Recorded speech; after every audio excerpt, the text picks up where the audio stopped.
আসন্ন নির্বাচনের প্রাক্কালে উত্তপ্ত হয়ে উঠছে বরাক উপত্যকার রাজনৈতিক ময়দান।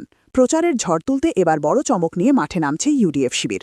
আগামী ৬ এপ্রিল বরাক উপত্যকায় নির্বাচনী প্রচারে আসছেন এআইএমআইএমের সভাপতি তথা সাংসদ আসাদ উদ্দিন ওয়াইসি এবং ইউডিএফের সুপ্রিমো মৌলানা বদরুদ্দিন আজমল। দলীয় সূত্রে জানা গেছে, উত্তর করিমগঞ্জ, দক্ষিণ করিমগঞ্জ এবং আলগাপুর কাটলিছড়া বিধানসভা সমষ্টিতে ইউডিএফ প্রার্থীদের সমর্থনে একাধিক নির্বাচনী সভায় অংশগ্রহণ করবেন এই দুই শীর্ষ নেতা। তাদের এই সফরকে ঘিরে ইতিমধ্যেই তৎপর হয়ে উঠেছে দলীয় কর্মী সমর্থকরা। জোর কদমে চলছে সভা সফল করার প্রস্তুতি। আজ এক সাংবাদিক বৈঠক ডেকে দলের কর্মকর্তারা জানান, এই প্রচার সভাগুলোতে বিপুল জনসমাগমের আশা করা হচ্ছে এবং এর মাধ্যমে নির্বাচনে ইতিবাচক প্রভাব পড়বে বলেই আশাবাদী তারা।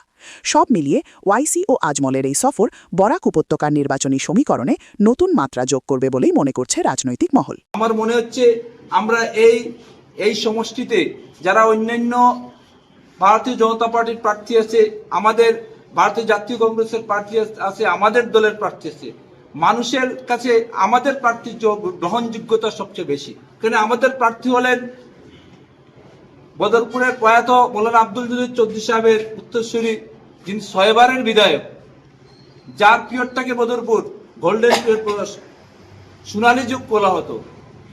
উনি একসময় রাজনীতি করে হিন্দু মুসলমান বৌদ্ধ সবকে এক করে রাজনীতি করেছেন।